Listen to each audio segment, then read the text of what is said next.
Queridas amigas y amigos, bienvenidos pues a Bienvenidos Venezolanos, precisamente aquí en este portal de servicio para todos ustedes. Estamos transmitiendo desde la Florida Global University. Y hoy vamos a tener un programa bastante interesante porque se trata de conversar con uno de los venezolanos jóvenes contemporáneos más lúcidos y de cuya amistad uno siente un gran orgullo. Se trata de Leopoldo Martínez Nucete. Leopoldo en Venezuela ha sido diputado, ministro, comentarista de televisión. Tiene una carrera muy dilatada y muy consistente. Y bueno, se vino para Estados Unidos por la persecución de la narcodictadura. Aquí ha hecho carrera, adquirió la nacionalidad norteamericana y en este momento es uno de los voceros demócratas del mundo hispano más emblemáticos y más respetados y prestigiosos. Bienvenido, mi querido Alexis. Hermano querido. Qué bueno tenerte aquí. Tantas cosas que nos han unido, tantas vivimos, luchas que hemos vivido, sí. Y tú las recuerdas con esa introducción llena de afecto. Y te lo agradezco enormemente. No, hermano, tú eres mi hermano y realmente que es un orgullo la amistad contigo. Tú eres un venezolano de lujo. Pero no trajimos aquí a Leopoldo hoy por amiguismo, aunque el amiguismo está en el sustrato de todo, sino que lo trajimos porque Leopoldo acaba de publicar un libro. Antes de hablarles del libro, del nombre del libro, tengo que decirles algo. Cuando yo estaba muy joven, escuché una declaración del presidente Rómulo Betancourt, fundador de la democracia venezolana, una de las grandes figuras históricas venezolanas. Entonces él le reclamaba a los políticos venezolanos, y Leopoldo es un político, él le reclamaba a los políticos venezolanos que éramos ágrafos, es decir, que no escribíamos. Entonces él decía, bueno, nuestras nuevas generaciones tienen que educarse con literatura política extranjera, ¿entiendes? Con ensayos políticos extranjeros, porque nuestros políticos no escriben sus experiencias, no sistematizan sus experiencias. Bueno, Leopoldo está cumpliendo, es decir, respondiendo positivamente a ese reclamo de Rómulo Betancourt. Yo modestamente también lo he hecho, he escrito un montón de libros precisamente porque yo quedé muy impactado, jovencito, cuando Rómulo Betancourt dijo eso. El libro de Leopoldo Martínez es 94 paradojas para pensar el siglo XX, Leopoldo Martínez Nucete. Este libro ya está en Amazon, ¿verdad? Está en Amazon. Está en Amazon, está fácil de adquirir. Es un libro que trata de todos los temas, un libro muy diverso que pone en evidencia la versatilidad de Leopoldo. Ahora, Leopoldo, hay una cuestión que, como no habíamos tenido tiempo de conversar previamente, me llamó mucho la atención. ¿Por qué paradojas? ¿Por qué no 24 paradojas y no 24 otras cosas? 24 paradojas para pensar este siglo por el que transitamos, el siglo XXI, porque, a ver, me lleva a hablarte del origen del libro. El origen es la sistematización y compilación de un conjunto de ensayos que fueron publicados como artículos en distintos medios iberoamericanos, con una columna que yo religiosamente he publicado durante los últimos 25 años en el Nacional de Venezuela y que con mi actividad ya fuera de Venezuela se ha ido internacionalizando y es republicada o sindicada en cerca de 25 medios de comunicación digitales e impresos en toda Iberoamérica. Sí. Y esas columnas... Incluso España, ¿verdad? Incluso España. Esa columna yo la dediqué durante 2 años a analizar las tendencias que están definiendo el tiempo por el cual transitamos. Tendencias en lo económico, tendencias en lo social, con mucho énfasis en el tema de los derechos humanos, tendencias... Y en la protección de la naturaleza, ¿no? Tendencias climáticas, el tema ambiental, tendencias en materia política, tendencias en materia comunicacional, en el asunto de cómo nos estamos relacionando, informando y comunicando los seres humanos en esta etapa digital en la que nos encontramos. Y aquí estamos en una demostración de lo que es esta era digital. Entonces, analizando todas esas tendencias y reagrupando los artículos, bueno, eran 2 años de columna, ¿verdad? Nos dimos cuenta en el trabajo con los editores, con los correctores, que estas tendencias, el análisis de estas tendencias, tal como yo las trabajo en cada uno de estos ensayos, concluyen con la exposición, la visibilización de una contradicción. ¿Qué quiere decir esto? Que que se nos presenta junto con esas tendencias. Una contradicción que incluso nos convoca a grandes desafíos que a veces no nos damos cuenta que están planteados. O sea que el concepto de paradoja precisamente tiene ese aroma de contradicción. Porque la paradoja es precisamente la operación intelectual, ¿no? En donde un hecho que aparece de una manera, descubres las contradicciones que encierra, las dificultades que trae, subyacentes, que no son a primera vista aparentes para las personas. Y puedes establecer proyecciones del hecho. Y puedes establecer tendencias que se vienen cultivando desde la tendencia. Exacto. Es decir, esa tendencia va trayendo otras que no imaginábamos. Complicado, parece así, dicho así, pero voy a poner algunos ejemplos que están en el libro. Claro. Transversal en este libro está el tema de el progreso económico, la prosperidad económica, la visión economicista del desarrollo, que por los últimos 20 años ha habido una suerte de consenso. Comienza con aquel trabajo de Francis Fukuyama, El fin de la historia, cayó el muro de Berlín, estamos en el tiempo de los mercados y todo el mundo enfocado en el asunto de la economía de mercado, los equilibrios macroeconómicos, los alcances. Por cierto que el pobre Fukuyama lo han maltratado mucho porque la gente entiende que él dijo que se acabó la historia. Y es lo que quiere decir que nació una nueva historia. Que nació una nueva historia, pero una historia donde él no veía contradictorio entre los mercados y el liberalismo, o el viejo socialismo y el viejo marxismo. Es interesante porque dices eso, porque una de las grandes cosas que se está discutiendo en este momento es que indiscutiblemente el capitalismo demostró ser mucho más eficiente que el socialismo para sacar gente de la pobreza, para hacer crecer. Esa era la percepción. Ahora, ¿cuál es la paradoja? La paradoja es que el capitalismo está demostrando que todo ese progreso económico y todo lo que se ha sostenido alrededor de esa propuesta de desarrollo nos trajo como consecuencia la dificultad de sostener eso si no atendemos las consecuencias climáticas del crecimiento económico. Y las consecuencias de la pobreza de la gente. Las consecuencias de la pobreza. Entonces, es muy fácil llegar a la conclusión, apenas ves a Venezuela, nuestra querida Venezuela, que las ideas que han sido aplicadas a lo largo de los últimos 20 años en el ámbito económico, para no hablar del autoritarismo político, las ideas aplicadas en Venezuela eran ideas muertas que no podían traer otras consecuencias que el desastre económico que se vive en Venezuela.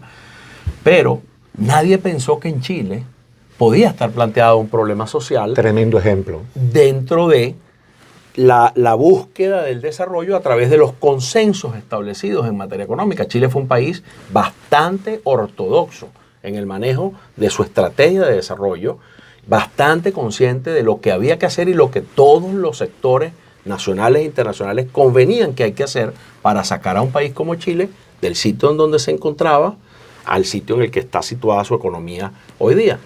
Y de pronto estalla una crisis en Chile que la gente comienza a explicarse con mucha simpleza como una manipulación que hacen sectores, incluso gente piensa que son sectores dirigidos o financiados por Maduro. Imagínate si Nicolás Maduro tuviera el poder de desestabilizar a Chile cuando no tiene el poder de gobernar a Venezuela adecuadamente.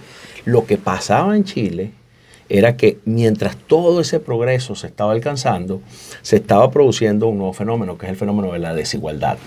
La reducción de la pobreza, la atención del problema de pobreza en el que estaba Chile, convirtió a muchos chilenos que estaban en pobreza en clase media. Y las clases medias, ahora fortalecidas y ensanchadas en el espectro social chileno, tomaron conciencia de la desigualdad. Y tienen unas nuevas aspiraciones. Y toman conciencia de unas desigualdades que además son desigualdades que se cultivaron dentro del propio modelo. Un estudiante universitario chileno, con la deuda de haber ido a una universidad privada sobre sus hombros, porque en Chile no hay un sistema de educación universitaria pública, tiene que enfrentar un mercado de trabajo donde el salario no da para esto, para pagar esa deuda. Entonces hay una paradoja, algo que no veíamos, se nos presenta en medio de ese consenso. Ya regresamos con Leopoldo Martínez a seguir hablando de las 94 paradojas para pensar el siglo XXI. Bueno, repensar no hubiera sido malo tampoco. Ya regresamos.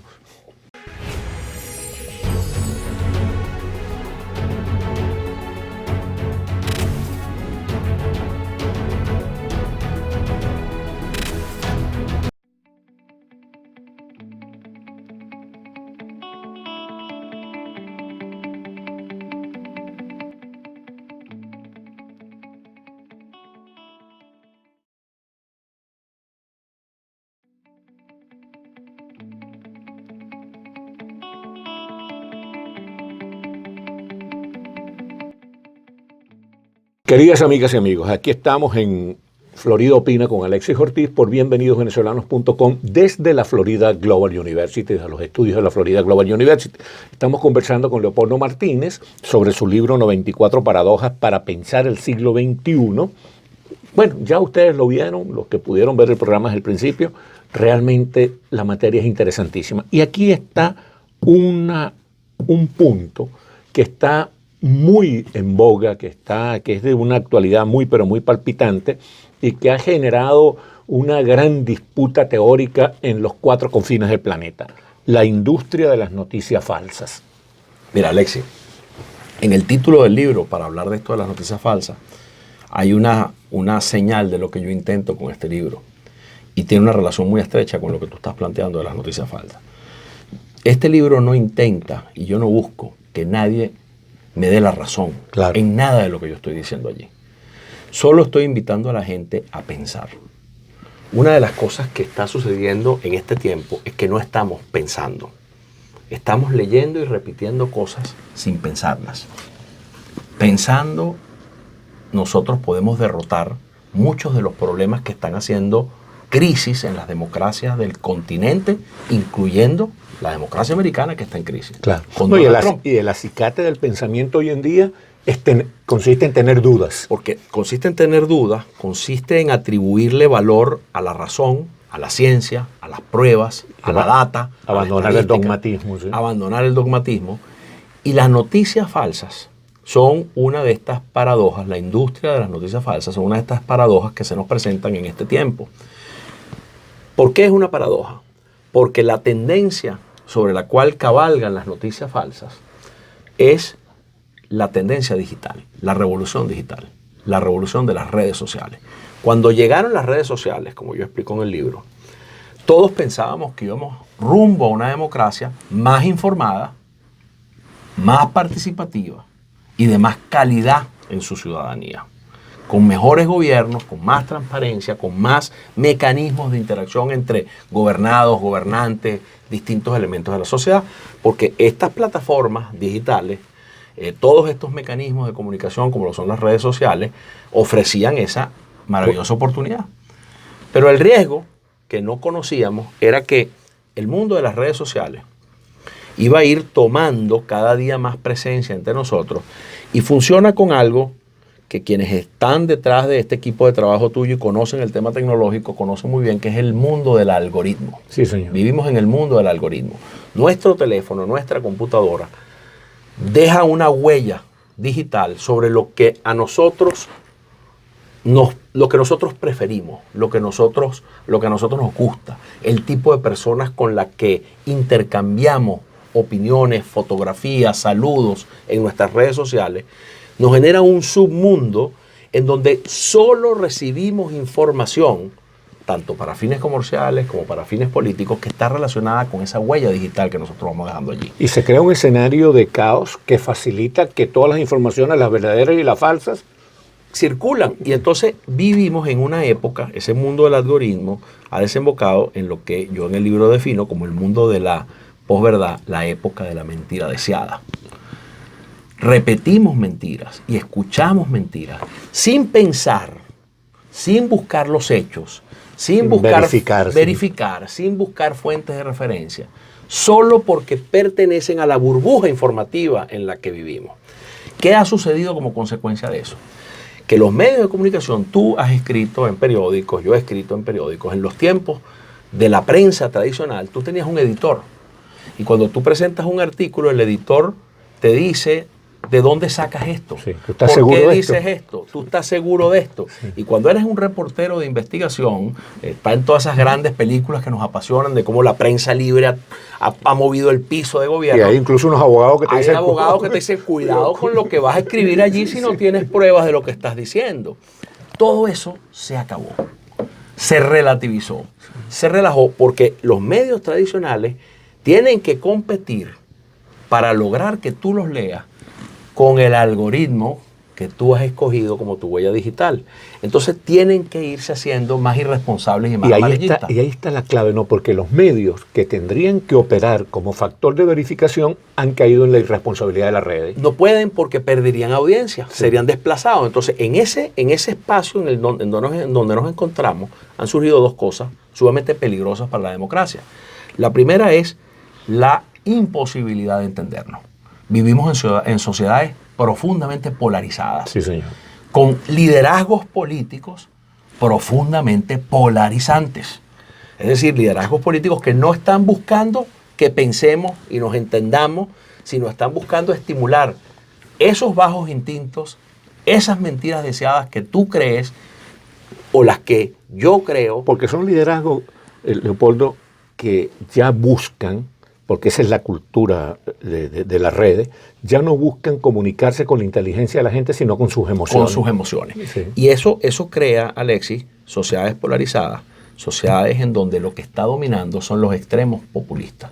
El populismo de extrema izquierda y el populismo de extrema derecha. Sí, señor. Donald Trump es un ejemplo de populismo de extrema derecha, electo sobre la base de las noticias falsas y de la desinformación y de la mentira. Pero te digo algo que es más preocupante en cuanto al futuro de la democracia. Y fíjate que todo esto comenzó con hablar de lo que prometía la revolución digital y mira dónde estamos. Sí.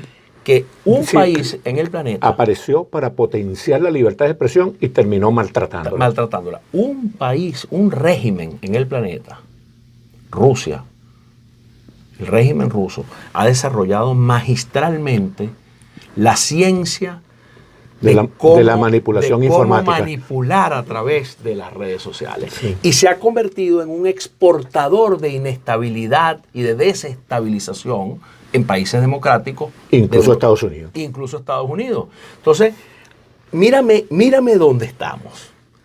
Ya no es una hipótesis de guerra asimétrica en lo militar, sino es una hipótesis en la cual Rusia puede sembrar la semilla de la discordia en los Estados Unidos, del conflicto, de la polarización, del socavamiento institucional, y dejar a los americanos entendiéndose con su problema como elefantes en una cristalería rompiendo todo lo que les ha tomado tantos años crear, mientras ellos avanzan en sus objetivos.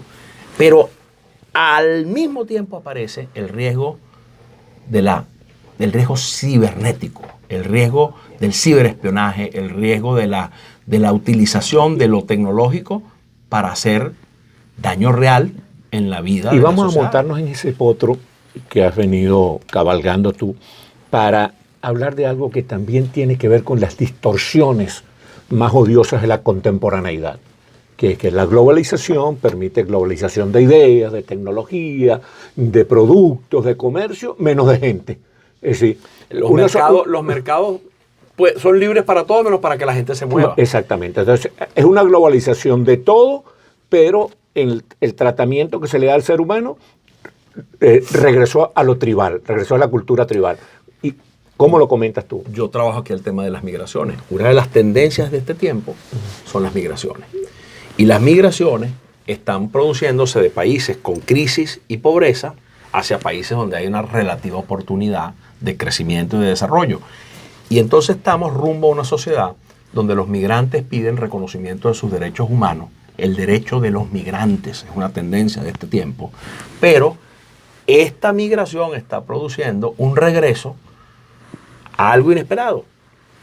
Las sociedades que reciben migrantes, España, que recibe migrantes o los países europeos que reciben migrantes del norte de África y del Medio Oriente, Estados Unidos que los recibe de Latinoamérica, se ven enriquecidas y fortalecidas con esa migración. Y se crea el mito de que la migración es perversa. Pero se crea el mito de que la migración es la razón por la que un trabajador en la industria perdió su puesto de trabajo cuando ese puesto de trabajo se lo quitó fue la robótica o la informática. Sí. Entonces, ¿qué sucede? Que ha resurgido asociado a ese populismo de derecha una gran ansiedad social y al populismo de izquierda una gran ansiedad económica. Las ansiedades sociales y económicas han creado un escenario político de la política del miedo. Y vivimos en una sociedad llena de miedos. Y de incertidumbre. De incertidumbre, de hostilidad y de contradicción y de dificultad.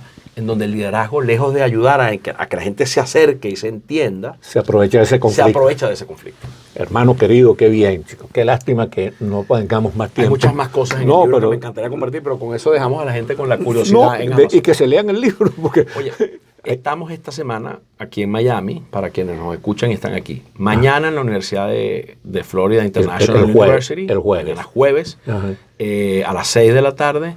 Y el viernes. Con Frank Mora en el Kimberly Green Center para Estudios Latinoamericanos. Y el sábado. El sábado en Books and Books de Coral Gables con la periodista venezolana Mariana Atencio. Sí, señor. Bueno, mis queridas amigas y amigos, gracias por su atención.